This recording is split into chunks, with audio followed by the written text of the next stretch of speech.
नमस्कार। प्रादेशिक समाचार के साथ मैं नूतन लकड़ा। पहले मुख्य समाचार।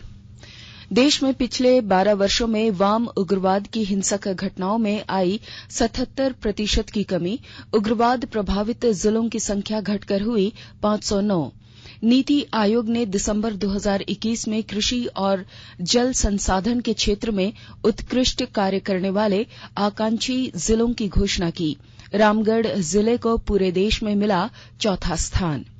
मुख्यमंत्री हेमंत सोरेन की अध्यक्षता में कल होगी राज्य मंत्रिमंडल की बैठक। राज्य में पंचायत चुनाव कराने को लेकर संशय की स्थिति बरकरार। भारत और वेस्टइंडीज के बीच दूसरा मैच जारी। भारत ने पहले बल्लेबाजी करते हुए 50 ओवरों में दिए 238 रनों का लक्ष्य। और रांची और आसपास के इलाकों में शाम से मौसम में बदलाव। देर रात से राज्य के विभिन्न इलाकों में हल्के से मध्यम दर्जे की बारिश होने की संभावना। और समाचारों से पहले एक जरूरी संदेश। कोरोना वायरस के नए स्वरूप ओमिक्रॉन से चिंताएं बढ़ी हैं। श्रोताओं से अपील है कि वे सतर्क रहें और पूर्ण टीकाकरण कराएं। 15 से 18 वर्ष के किशोरों और अन्य लोगों का टीकाकरण में मदद करें। सुरक्षित रहने के लिए कृपया इन 3 सरल उपायों का पालन अवश्य करें। मास्क पहनें, 2 गज की सुरक्षित दूरी बनाए रखें, हाथ और चेहरा साफ रखें।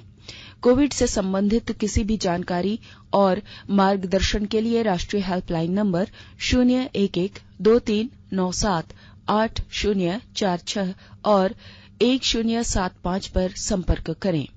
वहीं राज्य हेल्पलाइन नंबर 104 डायल कर किसी भी समस्या का त्वरित समाधान लिया जा सकता है। देश में पिछले 12 साल में वाम उग्रवाद की हिंसक घटनाओं में 77% की कमी आई है। गृह राज्य मंत्री नित्यानंद राय ने आज राज्यसभा में लिखित उत्तर में बताया कि 2009 में वाम उग्रवाद की 2258 घटनाओं की तुलना में 2021 में यह केवल 509 रही। गृह राज्य मंत्री ने यह भी बताया कि ऐसी घटनाओं के कारण 2021 में आम नागरिक और सुरक्षा बलों की मौत के आंकड़े में 2010 की तुलना में 85% की कमी आई है। 2021 में 147 मौतें हुई, जबकि 2010 में यह संख्या 1005 थी। राज्य के रामगढ़ जिले ने कृषि और जल संसाधन के क्षेत्र में पूरे देश में प्रथम 5 आकांक्षी जिलों में अपनी जगह बनाई है। नीति आयोग ने दिसंबर 2021 में कृषि और जल संसाधन के क्षेत्र में 5 सबसे बेहतर प्रदर्शन करने वाले आकांक्षी जिलों की घोषणा की है। आयोग की डेल्टा रैंकिंग के अनुसार ओडिशा का मलकानगिरी जिला पहले स्थान पर है। इसके बाद मध्य प्रदेश के छतरपुर, जम्मू कश्मीर के बारामूला, झारखंड के रामगढ़ और बिहार के बेगूसराय का स्थान है। मुख्यमंत्री हेमंत सोरेन की अध्यक्षता में राज्य मंत्रिमंडल की बैठक कल प्रोजेक्ट भवन सभागार में शाम 4 बजे से होगी। बैठक में राजधानी रांची में सड़क निर्माण सहित अन्य परियोजनाओं के अलावा कई महत्वपूर्ण प्रस्तावों को मंजूरी दी जा सकती है। इधर कैबिनेट की बैठक में पंचायत चुनाव कराने को लेकर अभी तक कोई प्रस्ताव शामिल नहीं किया गया है। समाचार लिखे जाने तक पंचायती राज विभाग ने पंचायत चुनाव को लेकर कोई संलेख नहीं भेजा। झारखंड में दिसंबर 2020 में पंचायतों का कार्यकाल समाप्त हो गया था। केंद्रीय ग्रामीण विकास मंत्रालय राज्य में पंचायत चुनाव जल्द आयोजित न होने की स्थिति पर 15वें वित्त आयोग की अगली किश्त की राशि पर रोक लगा सकती है। केंद्रीय स्वास्थ्य मंत्री डॉक्टर मनसुख मांडविया ने जानकारी दी है कि 15 से 18 वर्ष की आयु के 1 करोड़ से अधिक युवाओं को अब तक कोविड-19 वैक्सीन की दोनों खुराक मिल चुकी है। श्री मांडविया ने एक ट्वीट में कहा है कि अब इन बच्चों का पूरी तरह से टीकाकरण हो चुका है और यह भारत के लिए कोविड-19 के खिलाफ लड़ाई में एक बड़ा दिन है।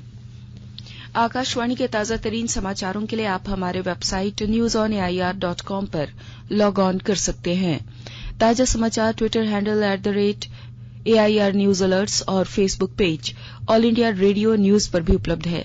आप प्रादेशिक समाचार एकांश के ट्विटर हैंडल @AIR News_Ranchi और फेसबुक, इंस्टाग्राम पेज तथा YouTube channel AIR news Ranchi पर भी हमारे बुलेटिन सुन सकते हैं। प्रादेशिक समाचार आप आकाशवाणी रांची से सुन रहे हैं और अब पेश है कोरोना से बचाव के कुछ संदेश। कोविड-19 से बचाव और सुरक्षित रहने के 3 उपाय। मास्क लगाएं, 2 गज दूरी है जरूरी, सुरक्षित दूरी रखें, हाथ और मुंह साफ रखें।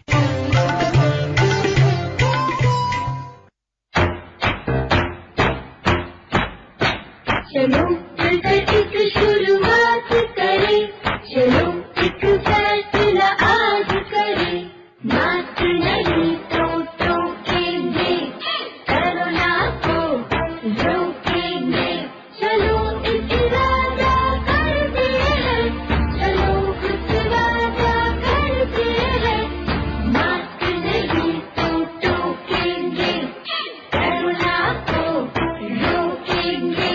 भारत सरकार द्वारा जनहित में जारी। और अब सुनते हैं अमृत महोत्सव क्विज। आजादी का अमृत महोत्सव।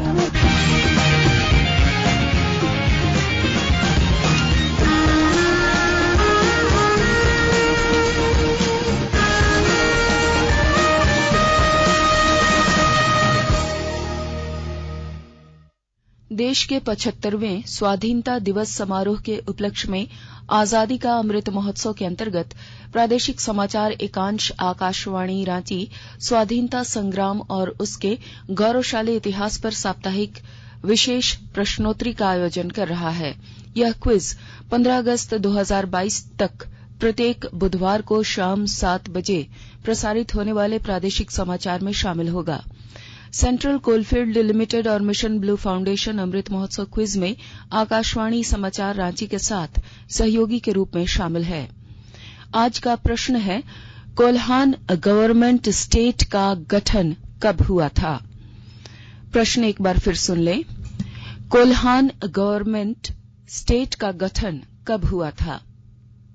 श्रोता अपने उत्तर ईमेल के माध्यम से rnuairranchiamrit@gmail.com पर कल शाम 5 बजे तक भेज सकते हैं।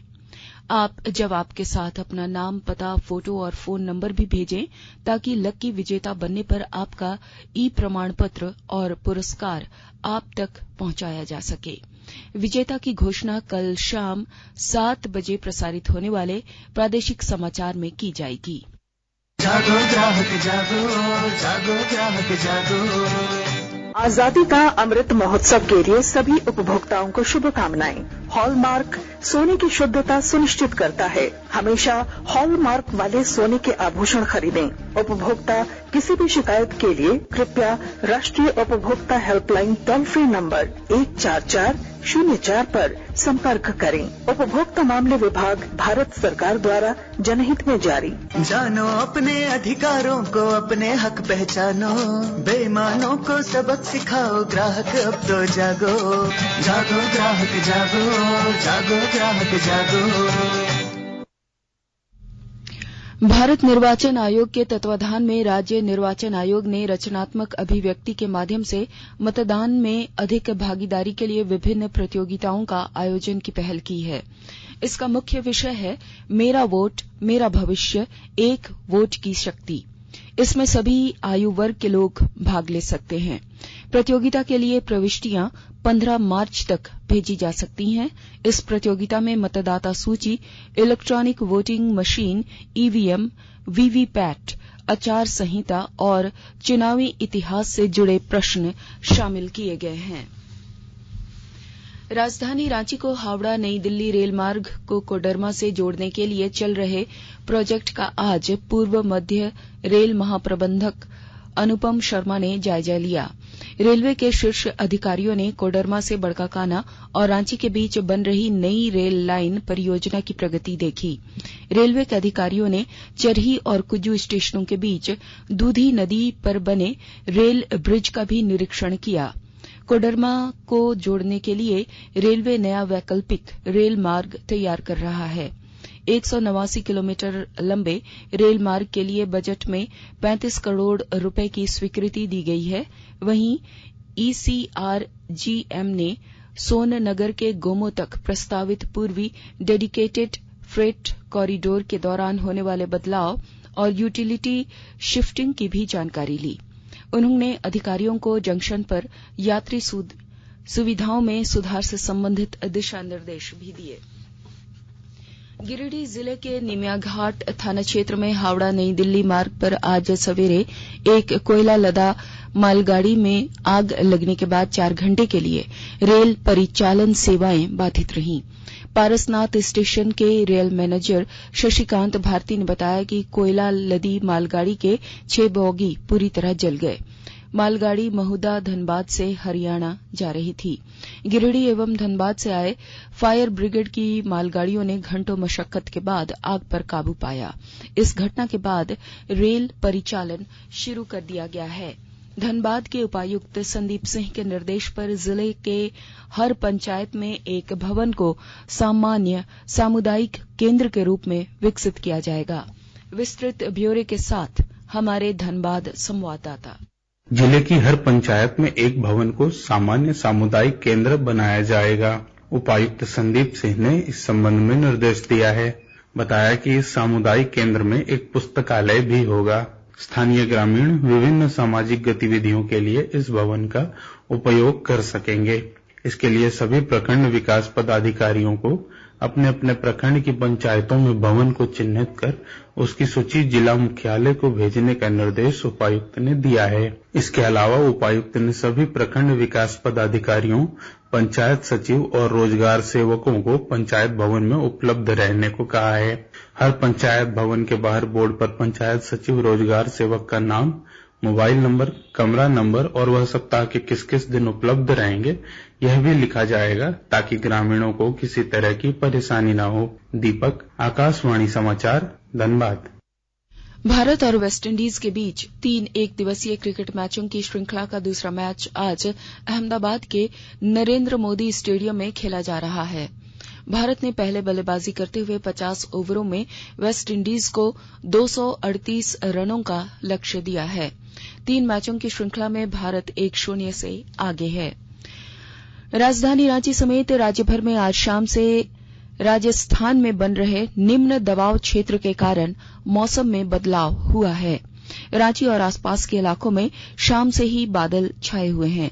रांची स्थित मौसम विज्ञान केंद्र के वरीय वैज्ञानिक अभिषेक आनंद ने बताया कि आज देर रात से राज्य के विभिन्न इलाकों में गरज के साथ हल्के से मध्यम दर्जे की बारिश होने की संभावना है। 9 तारीख सेकेंड हाफ से झारखंड में बादल आने लगेंगे और रात और देर रात से एक्टिविटी स्टार्ट हो जाएगी।